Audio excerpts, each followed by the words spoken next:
러시아 경제의 젖줄인 석유 산업이 뿌리부터 흔들리고 있습니다. 이 러시아 가스 국영 회사인 가스프롬이 우크라이나 전쟁 이후에 유럽 판매가 급감하면서 24년 만에 최대 손실을 봤기 때문입니다. 재발등을 찍은 러시아의 석유 산업에 대해서 와이타임스가 추적해 봤습니다. 지금 시작합니다.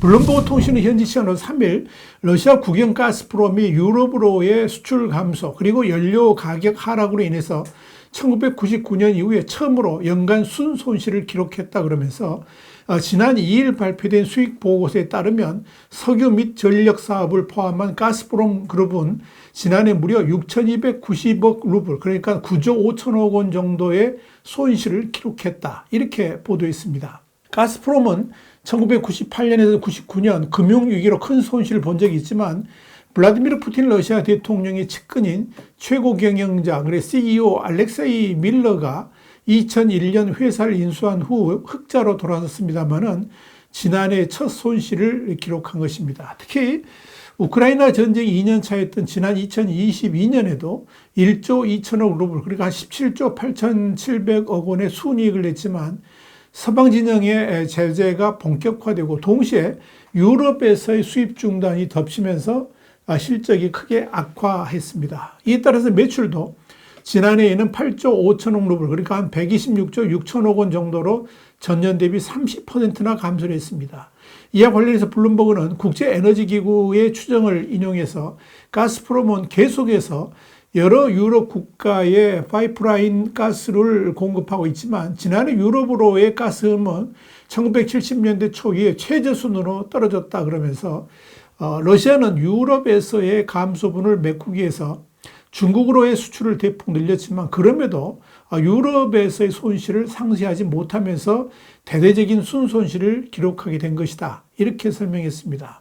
가스프롬의 순손실 전환과 관련해 영국의 이코노미스트지는 현지 시간으로 2일 러시아 지도자들이 2022년에 유럽연합에 대한 가스 공급을 대부분 중단했을 때 수출량을 제한했음에도 가격의 급등을 불러오면서 더 많은 수익이 나자 그들은 스스로 판단에 대해서 현명하다라고 생각했을 것이다. 그러면서 그러나 정작 2021년에 러시아에서 가스의 40%를 구매했던 유럽은 어려운 시기가 있긴 했지만 미국 등으로부터 막대한 액화 천연가스 그러니까 LNG를 대체 수입하면서 유럽의 가스 탱크는 전혀 부족함 없이 채워지고 있다. 이렇게 전했습니다. 바로 이런 결과 때문에 이 러시아의 가스프롬은 수익을 내지 못하게 되었다 하는 이야기입니다. 우크라이나 전쟁 전만 하더라도 이 러시아는 2021년 전체 가스 수출량의 80%에 해당하는 1,800억 입방미터의 가스를 유럽에 판매하고 있었습니다. 그것도 노드스트림이라는 이 가스관을 통해서 안정적으로 공급을 했습니다.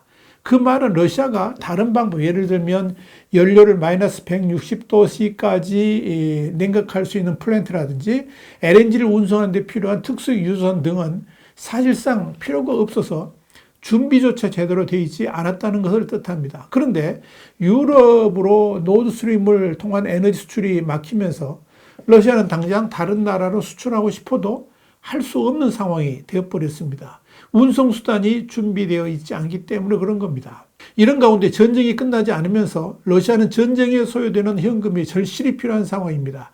그런데 석유 가격도 그렇게 높지가 않습니다. 여기에 친환경 에너지의 수요가 갈수록 늘어나면서 이 러시아의 판로는 갈수록 줄어들고 있습니다. 여기에 유럽 지역에 판매되는 에너지의 수요도 올해 더욱 줄어들 것으로 예상을 하고 있습니다. 실제로 EU에 따르면 유럽 가스 수입에서 러시아 비중은 2021년 40%에서 23년 8% 뚝 떨어졌고요. 올해는 더 하락할 것으로 예상됩니다. 한마디로 러시아 입장에서는 사방이 꽉 막힌 형국을 보이고 있는 것입니다. 러시아는 중국으로의 수출에 사실상 모든 희망을 걸고 있습니다. 그래서 중국으로 연결하는 파이프라인인 파워볼 시베리아를 더 많이 활용하려고 하고 있습니다. 2025년에는 2020년에 10BCM, 그래 BCM은 10억 입방미터를 말하는데 10BCM에서 38BCM으로 늘어날 것이고 2029년까지 연장을 통해서 연간 10bcm을 더 수송할 수 있을 것으로 예상하고 있습니다. 이를 위해서 러시아는 파워 오브 시베리아 2 공사도 진행을 하고 있습니다. 그렇게 되면 중국으로 지난해 390bcm이었는데 장차 600bcm까지 증가할 수 있을 것으로 내다보고 있습니다. 그런데요, 순탄할 것만 같았던 중국으로의 수출도 쉽지 않아 보입니다. 중국 입장에서도 에너지를 단일 국가, 그러니까 러시아에 지나치게 의존하게 될 경우에 당연히 문제가 될 수 있다고 보기 때문입니다. 이는 러시아가 이미 유럽 사회를 향해서 에너지 무기화라는 칼을 휘두른 적이 있기 때문에 그런 거죠. 그래서 중국은 러시아의 생각과는 다르게 파워 오브 시베리아 2 공사에 그렇게 열을 내지를 않고 있습니다. 오히려 중국은 중앙아시아 지역 등에서의 수입원 확대에 열을 내고 있습니다. 이렇게 중국이 오히려 칼자루를 쥐고 러시아를 향해서 가격 통제를 하려는 모습을 연출하고 있는 것입니다. 이는 러시아 입장에서는 진퇴양난의 상황이다, 이렇게 봐도 좋을 겁니다. 이런 가운데 러시아는 또 다른 숙제로 골머리를 앓고 있습니다. 이코노미스트에 따르면 가스프롬은 투자금을 회수하기 위해서 최소 20년 동안은 파이프를 최대한 가동해야 됩니다. 우크라이나 전쟁이 없었더라면 이는 얼마든지 가능한 목표였습니다. 중국 역시 탈탄소화에 따라서 가장 저렴하고 더러운 연료인 석탄 소비를 줄이면서도 가스를 계속 사용할 수 있는 여지가 있었습니다. 그러나 지금은 상황이 많이 달라졌습니다. 중국만 해도 러시아로부터의 가스 수출이 해가 갈수록 늘어날 것으로 예상됐는데 지난해 러시아 가스의 대중 수출은 10년간 평균치보다 10%가량 더 줄었습니다. 이런 가운데 서방 진영의 러시아 제재가 갈수록 확대되면서 새로운 LNG 플랜트 공사는 물론이고 운송시설 공사 역시 차질을 빚고 있습니다.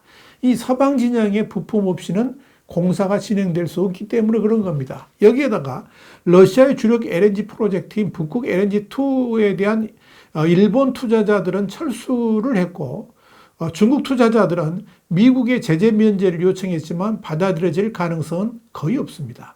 이 공백을 메우기 위해서 러시아는 최대 LNG 기업인 노바텍에 자금을 지원하면서 자체 기술을 개발하는 이런 아낌없는 지원을 하고 있지만 성공 가능성 여부는 아직 미지수입니다.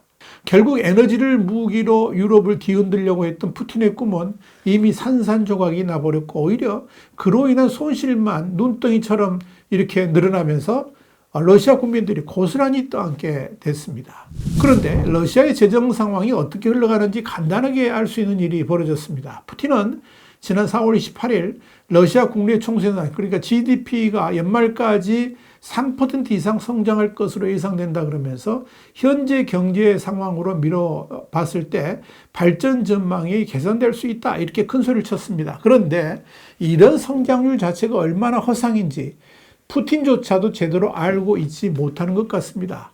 지금 나타난 러시아의 경제 성장률은 한마디로 러시아의 전체 예산의 절반 이상을 전쟁 경제에 쏟아붓고 있어서 나타나는 현상이기 때문에 그렇습니다. 그렇기 때문에 그런 성장률은 국민의 삶에는 아무런 긍정적인 요인을 가져다 주지 못합니다. 그런데 러시아 경제 현실을 그대로 보여주는 일이 발생했는데요. 뉴욕타임스는 지난 4월 28일 푸틴 대통령은 우크라이나 전쟁으로 인해서 급증하는 비용 조달을 위해서 소득세와 법인세 인상을 시사했다, 이렇게 보도해서 눈길을 끌었습니다.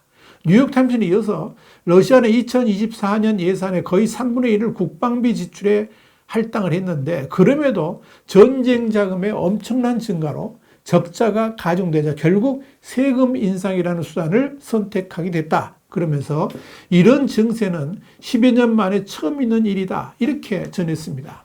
문제는 이런 세금 인상으로 지금의 부족한 전쟁 자금을 무난하게 메울 수 있을지는 미지수라는 점입니다. 사실상 러시아 경제를 지탱해왔던 에너지 산업에서조차 수입도 줄어들고 오히려 적자까지 난다면 사실상 러시아 경제가 뿌리채 흔들릴 수 있다는 점에서 주목됩니다.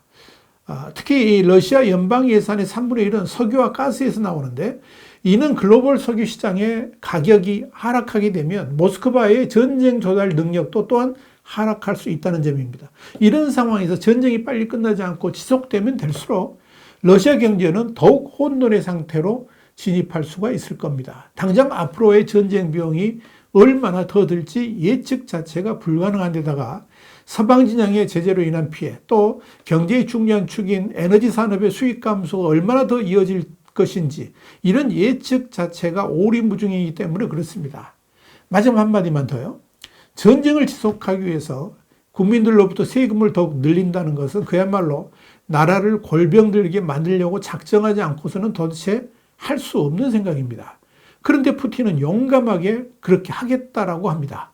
생각이 없는 건지 앞뒤 분배를 제대로 못하는 건지 도대체 알 수가 없습니다. 와이타임 정세 분석이었습니다. 감사합니다.